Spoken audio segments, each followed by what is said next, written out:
When I'm walking down the street. I do want to say to Doni and many of you in this room that over a very long career in this city, all of you have helped me and my colleagues tell the truth and to try to tell.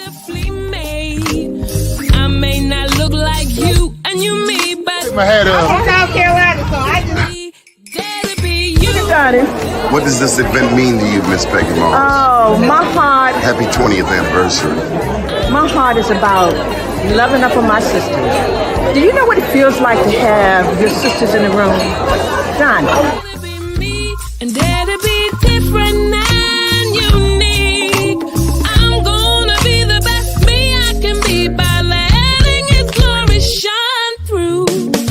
I am beautiful, I am blessed, but not just what you see in the flesh. I'm free from people, free from myself. There's a the doctor lived next door to the janitor, to the reverend, and the lawyer. We were together.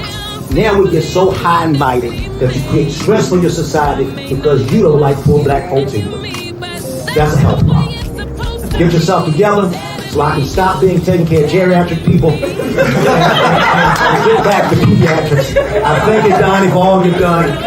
Let's keep doing it all and more. letting His glory shine through. Dare to be you, dare to be me, dare to be different and unique.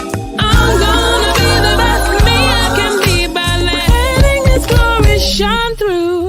And I dare you, I dare you, I dare you to be you.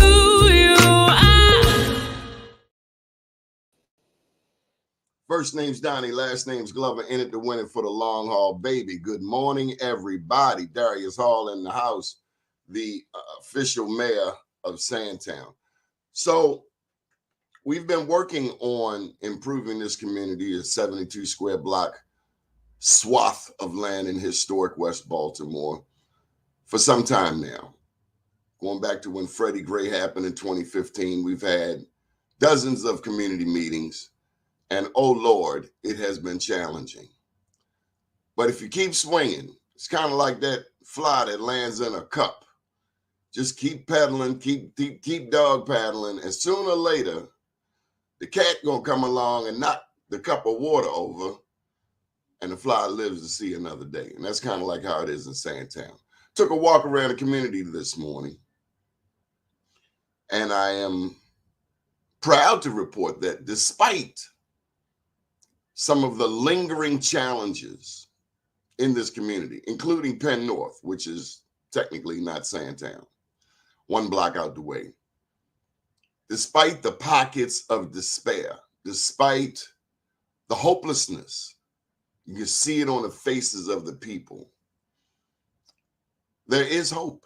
Despite it all, there is hope. There are also havens in the community. There are also parts of the community where the people refuse to be inundated with trash. I mean, trash. If there's one thing that if I could wave a wand and change like that, it would be the trash. Right over on Lawrence Street yesterday, some people set up for, opposite the Avenue Market, people set up for some type of concert. Somebody was playing music. But they cleaned up the trash right there where the kids are. I can only tell you that cleanliness is next to godliness. And if you're going to hang out all day in a particular part of Baltimore, pick up the damn trash. But without further ado, we're going to get to a guest who is also interested in making a difference in Sandtown. Some of you know him. Some of you know him from his long history in politics, his family's involvement in politics, but this is kind of a rebirth, if you will. And we are glad to have him on the show. Without further ado, we bring to you former state senator, John Pica. Hi, Doni. Buongiorno. Buongiorno. It's a pleasure to be here. Thank you very much. For those who don't know who former state senator John Pica is, why don't you reintroduce yourself. Oh, sure. So I served. I was in the pardon me. I was in the legislature for 20 years. I served 4 years in the House of Delegates and 16 years in the Senate. So I had a full 20 years. I was chairman of the city senators and was deputy majority leader under Senator Clarence Blount. So I served with Senator Clarence Blount, Senator Larry Young. Senator Joan Conway followed me. She succeeded me in the Senate, and I was happy to play a role in making certain that Senator Conway became the state senator in that district. So I have a history of working with city officials and a history of legislation that has brought money to Baltimore as a poor jurisdiction. Right now, I'm working with Doni Glover on a project to bring Salvation Army's headquarters to Sandtown. And we're very hopeful that that program will work and will take over a school that's been abandoned since, I think, 2003, early 2000s. Right now, it's a huge building we're going to fill that building not only with bricks and mortar, but with wonderful programs to help kids, adults, and others who are struggling. So, Doni, I think we're going to bring about 50 to 70 jobs to Sandtown that currently do not exist, and wonderful programs. So in addition to the current programs run by Salvation Army, we've applied for a capital grant with the governor, and we're going to bring the following programs to Sandtown: a performing arts center. So young children and adolescents and adults can practice and learn and perfect their skills at visual and performing arts in partnership with the Peabody Institute and Johns Hopkins University. We're going to have a commercial kitchen. We're teaching culinary skills to individuals who are interested in working in restaurants as a chef or as a cook. We're going to have a community center, an area where the Sandtown community can meet regularly and discuss different issues that affect your community. We plan to have a STEM program working with the Department of Education, teaching technical skills. We're going to have 2 full-size basketball courts. Hopefully we'll have an AAU program there, and we'll serve as a recreation center for the young men and women in Sandtown. We're going to have a garden show to teach gardening skills and to grow vegetables. Boys and Girls Club, it's an after-school program. A seniors program, a seniors cafe where seniors can go every day until 11 a.m. and have coffee, play pinochle, play poker, play whatever card they like. We're going to have a playground for children, a splash pad that will help kids who are in the sweltering heat, and a playground and picnic areas. So this is a transformative project for Sandtown, and I'm very happy to be working with Doni Glover, who's on their board, and the people at Salvation Army. Why do you care? What's that? Why do you care? That's a good question, and a question that I can't answer. Only my heart can. I worked with many communities in Baltimore, and I worked with primarily Senator Larry Young and Senator Clarence Blount on working with communities and working on legislation that would bring money to Baltimore. I sponsored a bill that allows, it became a model bill throughout the country, a bill that would allow community individuals to evict drug dealers. I'm not sure how often it's used today, but it's a program that became a model program for for the country. Other states passed it after we did. And Doni, we have a lot in common as an Italian American and as an African American. We share a lot of the same values. Our heart feels for people who are in need, those who are disadvantaged. And I think my association with African Americans in Baltimore shows that. So why do I care? It's a hard question to answer. It just comes from the heart. Mass incarceration has wreaked havoc. America incarcerates at a higher rate than any nation on earth. We have almost as many prisoners, inmates, as does China. We have what, 400 million people in the United States. They have 1.4 billion people. No other nation on earth incarcerates more African Americans. The closest one is Great Britain, who incarcerates African Americans at such a high rate. The impact of mass incarceration, the impact of President Bill Clinton's the laws that he passed with the 1994 omnibus crime bill has led to fractured, if not broken, families. So when we look around the city of Baltimore today and we see so many young people acting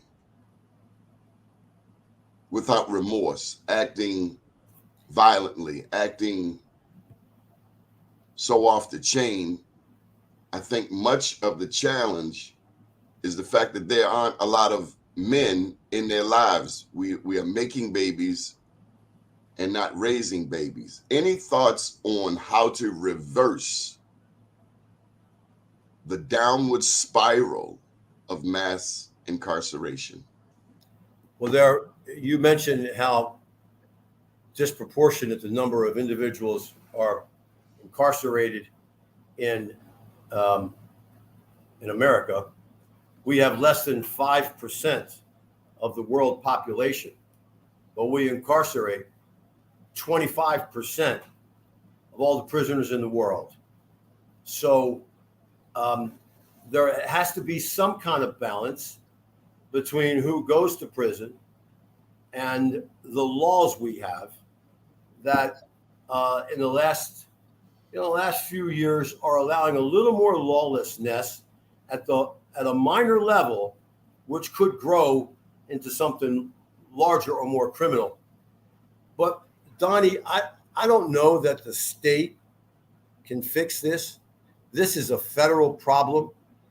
Years ago, we had a lot more money come into Baltimore, and it's society in general that has somewhat diminished all people. The standards are not as high as they once were in America. Just little things that have grown. This computer has made a lot of people stay home and not work. This computer has put a lot of people out of business. But let me try to answer your question. If you go back to Ronald Reagan, President Reagan, when we had urban development action grants and revenue sharing, a lot of money was funneled to urban areas. And the decay in urban areas can be directly linked to the diminution or the drop in federal money that was coming to urban areas. So if you look at St. Louis, Chicago, Baltimore, you'll see that federal funds have dropped precipitously. Baltimore only makes, you and I had this conversation recently, 43% of its money comes from its two main taxing sources, where all the other 23 counties, it's double that. They get 80% of their money from property tax. We have a lot of issues in Baltimore that affect the way that money comes in. So today, politics has changed. When I was in the Senate, we had a lot of cooperation from Republicans. That is not happening anymore at all. we had a cooperation from a lot of Democrats from Baltimore County and Anne Arundel County. That's not happening to the degree it once did. So, Donnie, it happens with values and morals, and it happens with strong families. And legislation can't fix that.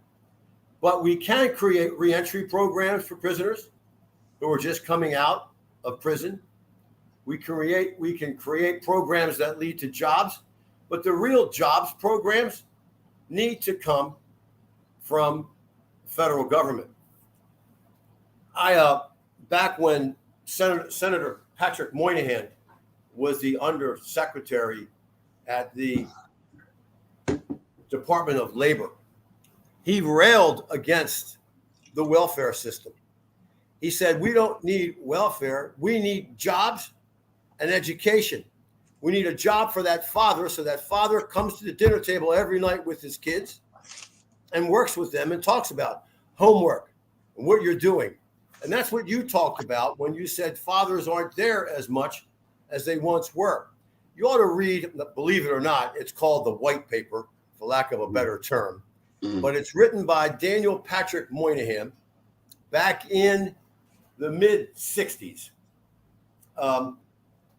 It's called the White Paper, where he thought we don't want welfare. Yes, there's a need for public assistance, but create jobs for everyone.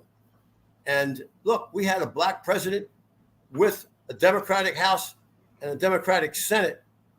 What was done for the poor and disadvantaged in this country in those 4 years that Democrats controlled the White House and Congress?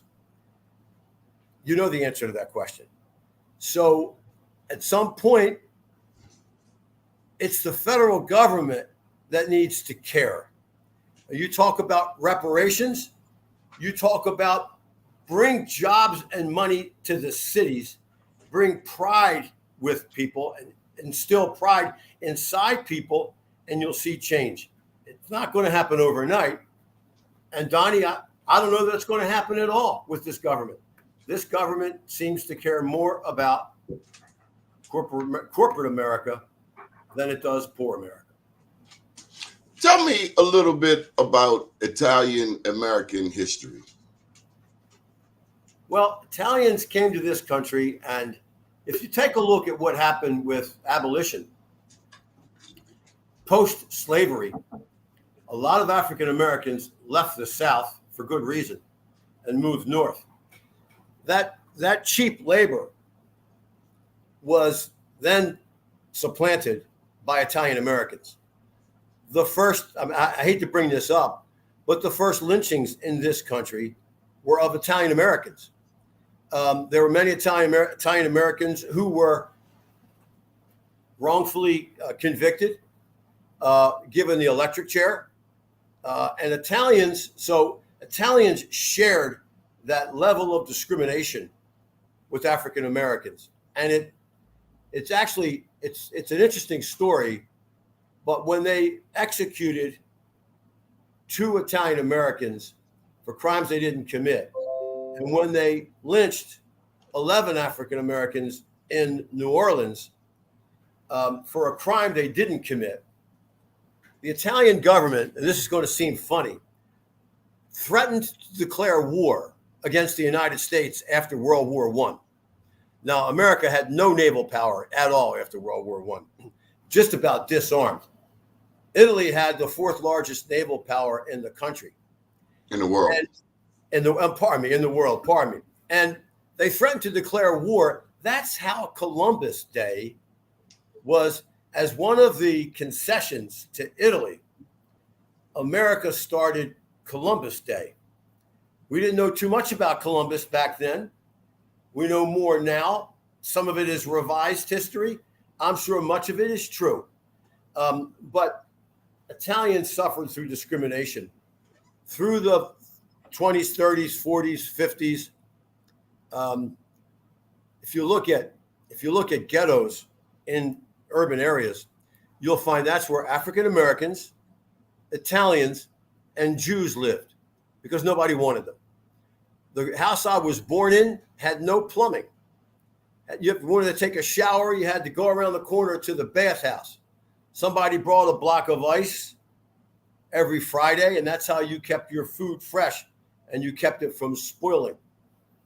A lot of this is not remembered anymore, but as a young kid, I remember the jokes about Italian Americans. We were not allowed to join swim clubs. We weren't allowed to join country clubs. So there was a gentleman named Joe Carsonetti who owned a farm up on Harford Road, back when there were farms on Harford Road.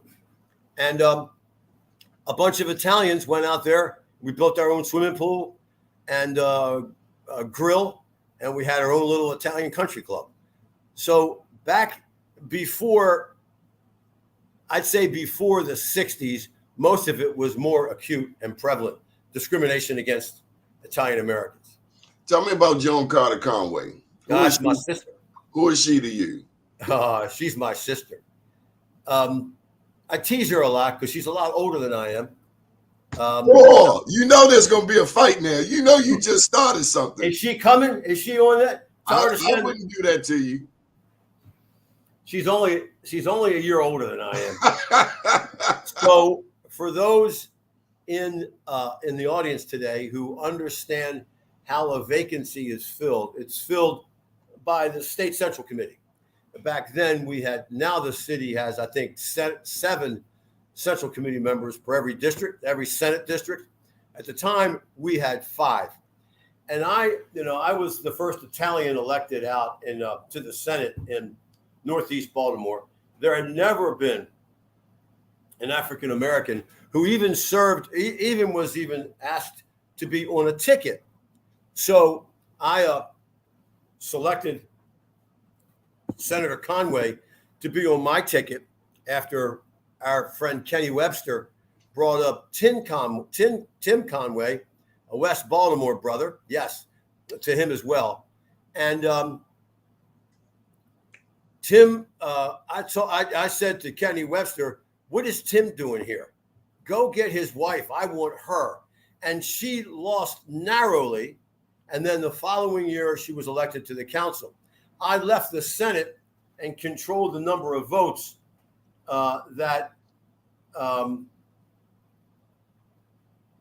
thank you for that. Thank you for that last chat that came in about DeSantis. Anyway, he's going to self-destruct. Don't worry about him. So we got the votes to get Joan Conway in the Senate, and then she just excelled. I mean, she accelerated her upward ladder faster than I did and faster than anyone else in the history of that Senate. She was a vice chair after her first term and a chair after her second term. And she gave Mike Miller a fit. So yes, she did. She was a fighter. If Miller thought I gave him a hard time, I said, wait till you see what's coming. And Joan is just a wonderful lady, and she's like a sister to me. My son works with me. He's in the next room. I can't tell you how many times she held him and fed him a bottle. She was over our house constantly. She was a friend socially as well as politically. Where do you see the state of Maryland headed? Well, I mean, the state is with governing more. Let me just slide this in. Since you have been gone from political office, we've had 2 Republican governors, the first being Ehrlich, and he was the first Republican governor in 36 years. Yeah. Just take me back to 2002 when Kathleen Kennedy Townsend chose Admiral Charles R. Larson, the retired admiral, as a running mate and ended up getting spanked by what one of my mentors called a spear thrower for Newt Gingrich. He was hard on Bobby Ehrlich, but what were you thinking back in 2002? What did you see? Well, we didn't necessarily see a loss coming until the very end when the polls were just about even for both candidates. I don't know that this is Kathleen's fault, but it was not a very effective campaign. So the candidate does have to take some blame for that, obviously. But the campaign was run by outsiders. It was the beginning of this consultant type where they didn't care as much or didn't place as much significance on local leaders. And I mentioned this to you before.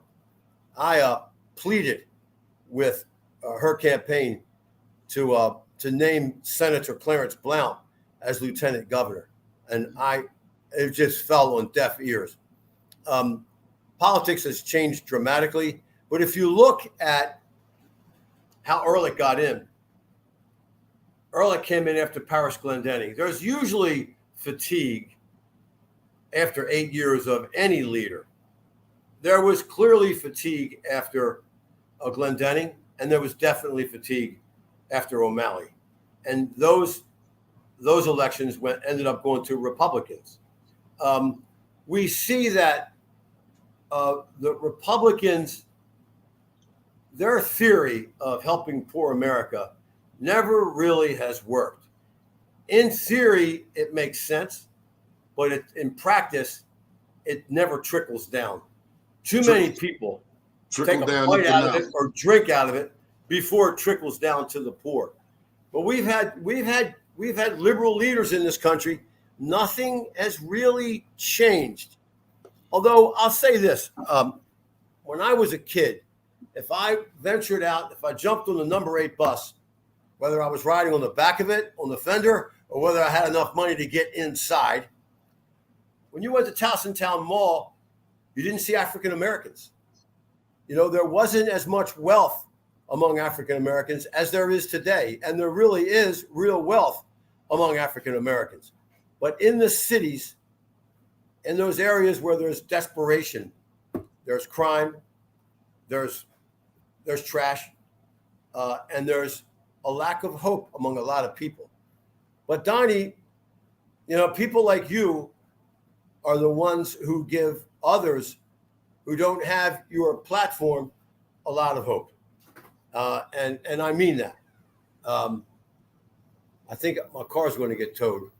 I don't want to be there. I thought it was yours. Matthew, hold 1 second. Okay, we'll take a pause. We're talking with Senator John Pica, and he's making sure he doesn't get towed. I'm back. Okay. My car needs to get moved. That right there, whoever it was had the decency to come and knock on your door. Yeah.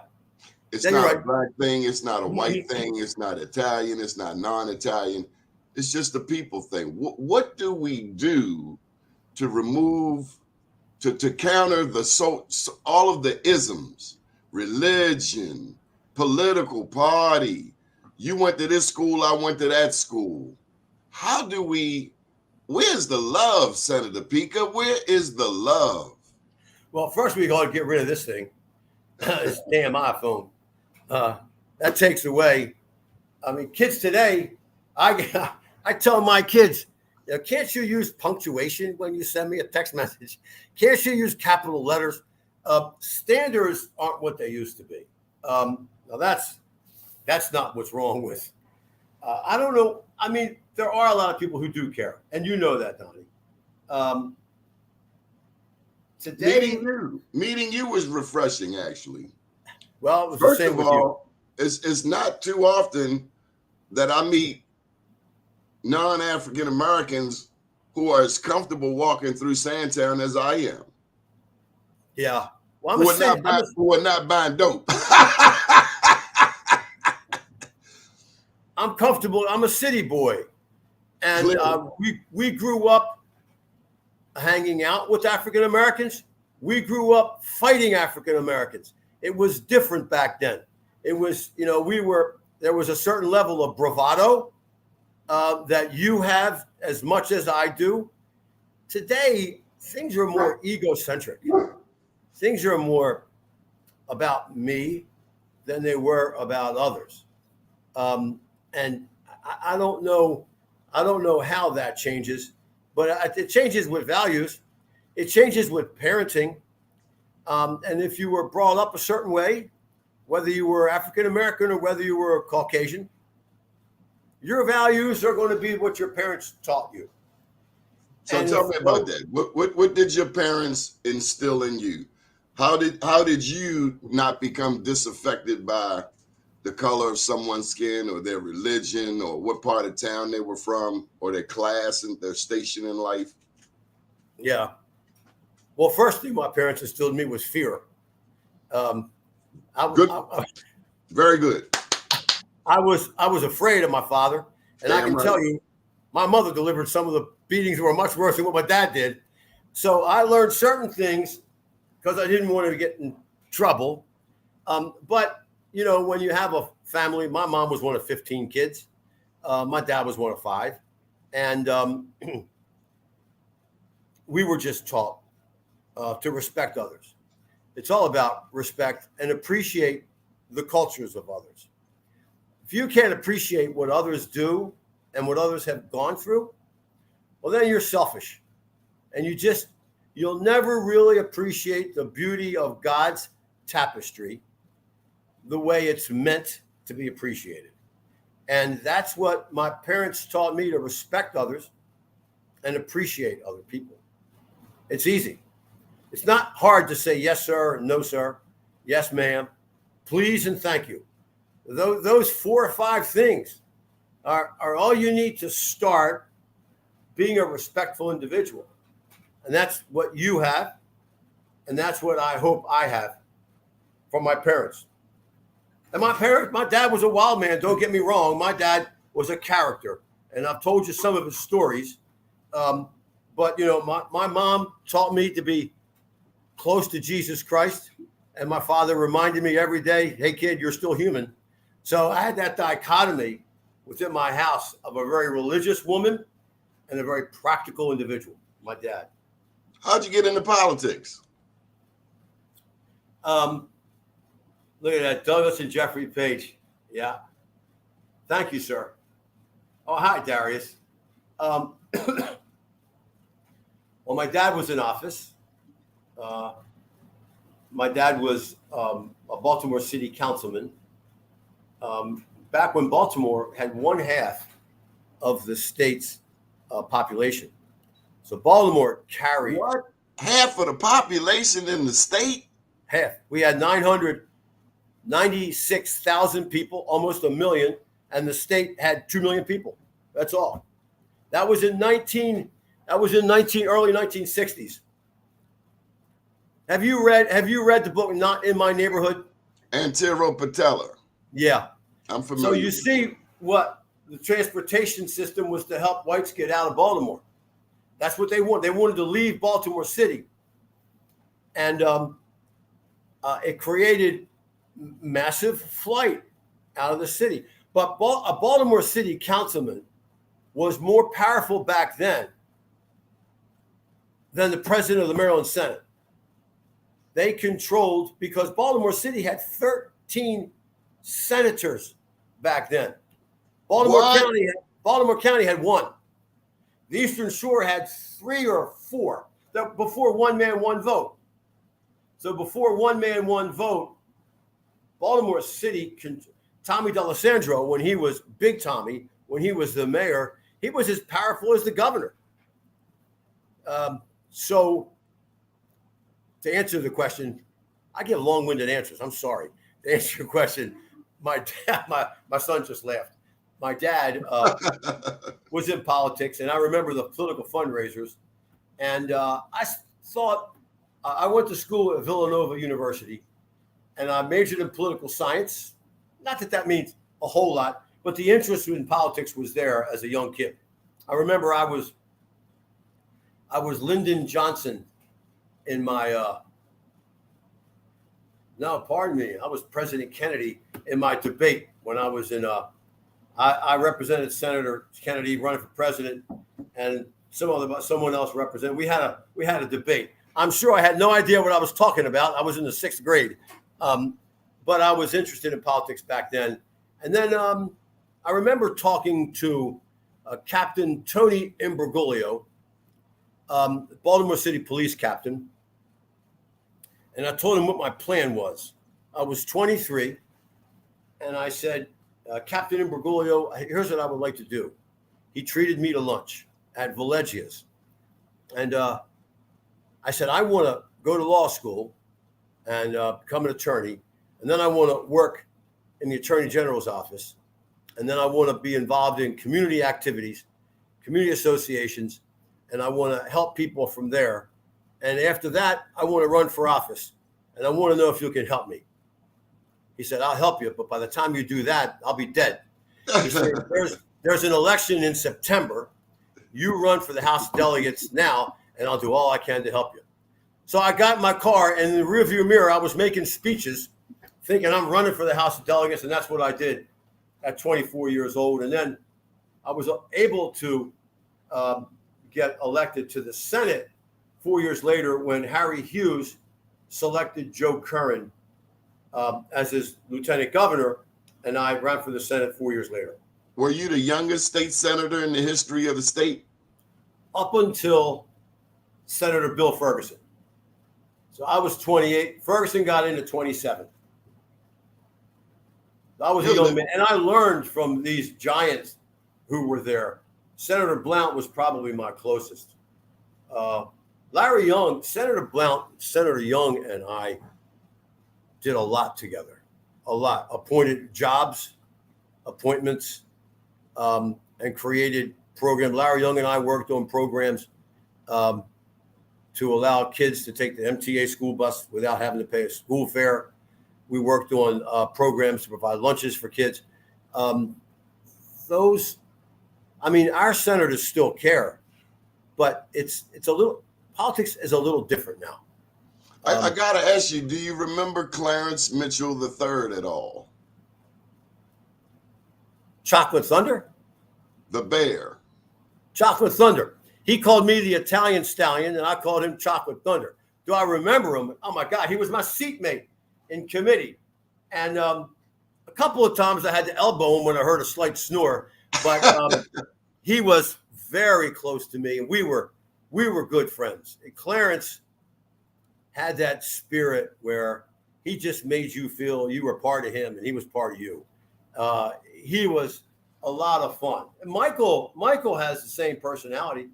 Michael took his place in the Senate and served for, I think, 2 sessions. And Michael was the same way. So I used to hang out with those guys. And the most fun we had was when we hung out with the guys who were in those jazz bands. Biddy Woods. Biddy Wood. Larry would be there. And those were Billy Murphy.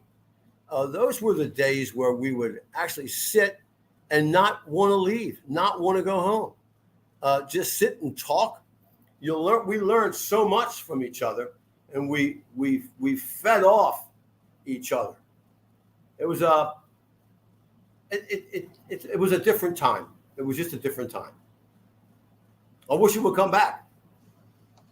Well, when we have conversations like this and people watch, they hopefully we will all learn how much we need each other. My dad would say, God was smart, son.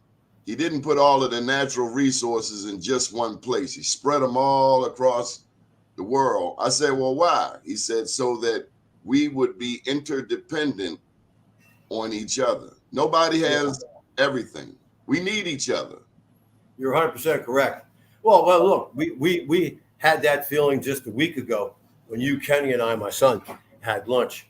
And we're going to continue to do that. You know, Mr. Hall just said Larry was on healthcare. Larry was the chairman of the healthcare subcommittee in the Senate. I was on his subcommittee. Darius Hall is 100% correct. He was very powerful. And he used his power. I mean, he would walk the streets in West Baltimore, and he couldn't get 100 feet before he would see 5-6 people asking him for help. And then when Joan Conway was here, when Senator Conway just didn't take care of people in her district, people from all around the city called her constantly. for assistance. She did a lot of work here in Sandtown. I bet. I didn't know that. She ran the building up there on Mount Street, 1114.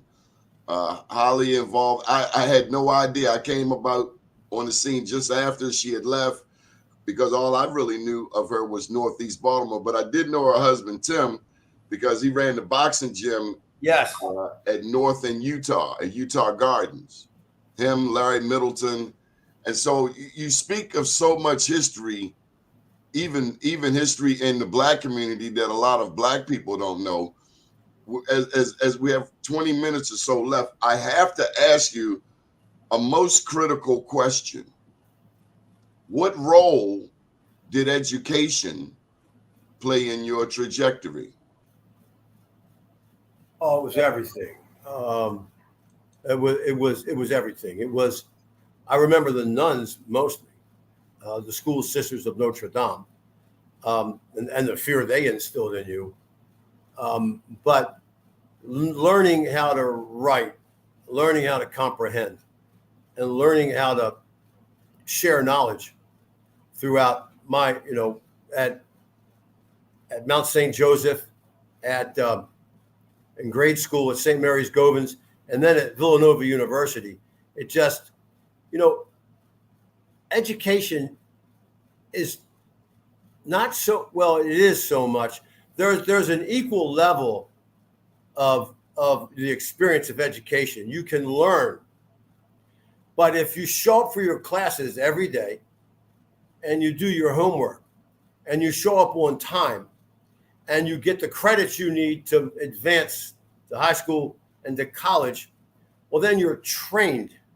You're disciplined. And then there's what you learn. I mean, you can learn whatever you want to learn. I mean, you can learn as much. I mean, I just saw Oppenheimer, the movie. I'm never going to understand quantum physics, but I appreciate what it is.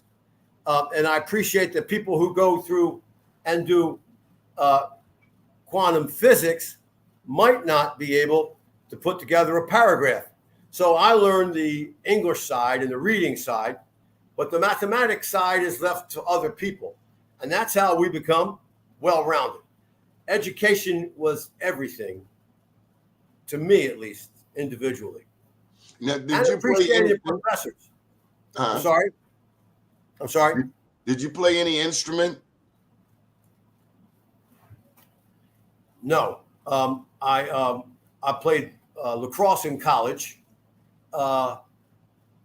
I do play the drums now, but that's not as much, doesn't take as much brain power as it does to play a guitar or the piano, keyboards.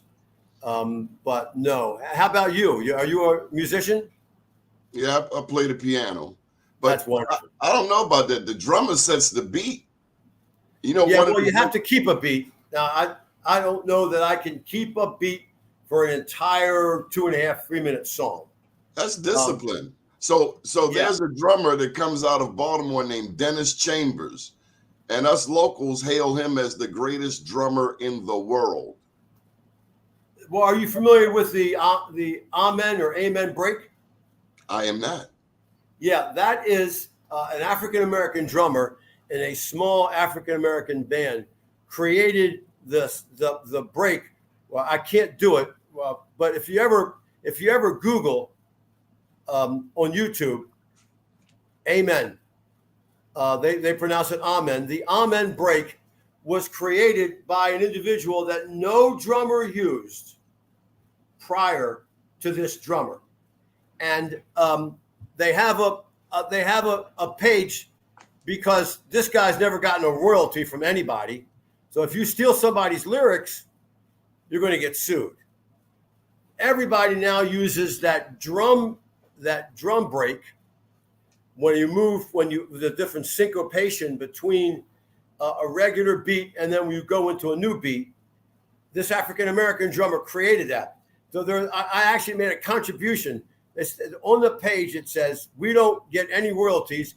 Feel free to make a contribution. And I did. Look at how many people stole guitar chords from Chuck Berry. Nobody played the guitar before Chuck Berry the way he did. He created all those chords that were copied and then emulated by every band in England that invaded as part of the British invasion. Well, I'm going to look up dates because I got a challenge for you. Uh-oh. Now, he was born in 1926. Who was? Chuck Berry. Yeah. Well, there was a lady born in 1915, and her name was Sister Rosetta Tharpe. Oh, really? Yeah. She's known as the mother of rock and roll, the godmother of rock and roll. I didn't know that. Rosetta Parks? Tharpe, T as in Tom, Oh. Tharpe. She was I mean. thought you said, what's I'm gonna look her up. What's it, Rosetta? How do you pronounce it? How do you spell her last name? Sister Rosetta Tharpe, Thapee. See it right there? Yeah, got it. Sister Rosetta Tharpe. So, history is an important thing. Moving forward, what advice would you give community leaders? We've been fortunate. Salvation Army, Major Roger Glick, John is just John's just gun-ho. John's a soldier. John's a soldier. True soldier. Yes, loves history, loves Baltimore. And I'm thankful to meet you, to meet John, because Baltimore, when you go back to, I don't know if you know about Mayor J. Barry Mahul, but No, J. Barry Mahul, he was the mayor from 1907 to 1911. He's known as the father of segregation. Back then, Roland Park had just been built. It was Baltimore's first suburban garden community. And the people in Roland Park didn't want outsiders, particularly black people, coming and moving into Roland Park. So it was in their deed. It was in the deed at Roland Park. Yeah, but that was then replicated. That policy, that illegal mindset was just replicated, not just in Baltimore, but across the country. And now look at us. It's I've realized that music, drugs, and poverty bring anybody together. You look at San Francisco, you look at Oakland, you look at Portland, Seattle, the homelessness, and then you look at the crystal meth, you look at the fentanyl, which comes from China. You think back to when China lost Hong Kong to Great Britain for 150 years. It was over opium. Opium wars. And so now the Chinese are kicking fentanyl, and they want us to implode as a nation. We're going to need each other. And we shouldn't just wait until wartime or when a 9/11 happens. We should have this love all of the time, because there's some white people that I would probably catch a bullet for, and there's some black people I would push in the harbor. So it's really not about race. It's really about people who care. I understand. What my advice, and I'm no one to give advice, is just it's never going to stop. The work you need to do is never going to stop. Donnie, you and I are when we do at God's will die, we're going to be working. We're never going to retire and sit still. The people who make changes are the people who never stop. And to those community leaders, God bless you. You keep on fighting. I got bad news. The fight never ends, because what you have in your heart never ends. And that caring and that passion, you just have to keep fighting. We worry about things. People like us worry about things. And Donnie, you and I are going to die worrying about something. And that's what keeps us going. And that's what keeps us ticking. All right, I want you to brag for a minute. I want you to tell me about Matthew. Oh, Matthew's he's right here. Matthew, come here a second. Can I just show your face to Donnie and his audience. So this is Matthew Pica, is just started working with us. He's 6'3". How's it going, Donnie? Professional golfer. You know, we're sometimes there is a line between fatherhood and friendship, and every once in a while I had to, not like my father did to me, but Why? First of all, he could whip How my did ass. you not put hands on Matthew? First of all, I'm not fast enough to run away from him anymore. He understands, just like you understand, I understand. But he's a great kid. He started with us in December, and he at some point this is gonna be his. So, Are you running for office one day, Matthew? No, he's not. Not in the cards. Not in the cards. I wouldn't let him. I would never wish that on anybody, Donnie. What? Not today. Not today. Why? Well, I want him to have a family and enjoy himself. Politics, it does Thank you, Matthew. interrupt your family life. Thanks, Matthew. It does interrupt the family life, and it did it to me. As much as I like to think I was a good father, there were times I could have been places with my kids when I wasn't, and there are regrets you have. There are some politicians who are still steady and stable, keep an even path. It's made you a better leader, though. And thank you to your family for sharing you with the rest of us. You're very kind. You're very kind. Well, but how many leaders in Annapolis have children? See, I don't need you making laws for me and my children when you don't know what it is to have children of your own. Now that I got a problem with. People without children cannot tell people with children what to do with their children because they don't know. Yeah. Well, there is still a level of compassion in Annapolis. It's just politics has changed. It's different. You know, when I came here, there were 13 senators in Baltimore. There are only 5 now. You reminded me, 5. That's terrible because with that loss, and you say it's going to probably go down even more. It may. In the next census, it could be 4. Unless we get a mayor who can attract people back to the city. I walked Sandtown today. I walked most of the periphery of the 72 square blocks of Sandtown. And although there are pockets of despair, it can be reversed because there are also havens in the community where they're not having trash. I saw the most beautiful thing on Monroe Street across from Flanagan this morning. I saw a man hosing down the sidewalk. Yeah. Across the street, I saw a man picking up trash. Like a day. Remember back in the day, they would put pine oil on the sidewalk and you'd walk past, or bleach, even down housing, 417, they would spray it down, and despite the people who are urinated and tried to change the smell of the place, they put that pine oil down and changed everything. We need that Baltimore back. We need that Baltimore where people care, where people are pro-Baltimore. I have one last question for you. Yes, sir. How do we make Baltimore more pro-business? I swear to you, it's going to be the death of us. We chase people out with these exorbitant and inordinate taxes, just taxing people for no reason. O'Malley taxed the rain. I mean, damn. Well, and then they want to make him, did you see this? They're going to make him Secretary of Social Security. Damn, I'm going to move to another country. He's in charge of my Social Security. Damn. Well, I'm the only guy who ever beat Martin O'Malley in an election. Go ahead.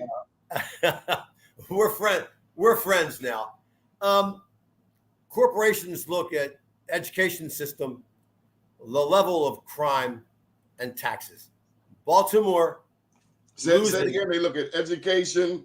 The education system, and if they want to move to Baltimore, they look at Baltimore's education system, the schools, the crime, and taxes. Baltimore City loses the argument on all three. And that's what hurts Baltimore. When we were younger, Donnie, the people who ran Union Trust, Equitable Bank, First National Bank, Maryland National Bank, they all were chairmen, and the presidents all lived in Baltimore. USF&G, he lived in Baltimore. All those leaders were here. We don't have any leaders. There's no corporate leadership in Baltimore City anymore at all. There's the GBC, but they're looking out for the GBC. They care, yeah, but it's not the same if those individuals who ran those companies actually were Baltimore citizens and grew up in Baltimore. They're all gone. It doesn't exist anymore. I think the last ones were Frank Bramble and Chip Mason. And now they're no longer at their companies. Alex Brown. You had these companies that they all lived in Baltimore. And when Baltimore had a problem, Mayor William Donald Schaefer would call them to City Hall and he would say, fix it. And they would fix it. That kind of leadership doesn't exist anymore. It's a different political model. And maybe it will work. It's going to take a long time to figure out if it's going to work. You know, Mayor Scott wants us to give him time to see if his criminal justice ideas are going to work. You know, it takes time. It takes time. But any final thoughts? Thank you for what you do. Even if you just look at your introduction, you can see the spirit of what you're doing. So my final thoughts are thank you, and let's bring Salvation Army headquarters to Sandtown to help elevate that hope that we need in the area. You and I need to chat. I've got a meeting with Salvation Army in 2 minutes, and then you and I'll call you after. I want to come and walk through Sandtown again and have breakfast. We need to arrange that community meeting. We're all ready. Senator Pica, thank you for caring. Thank you for preserving the legacy of your parents. And may we all preserve the legacy, the good stuff that our parents taught us.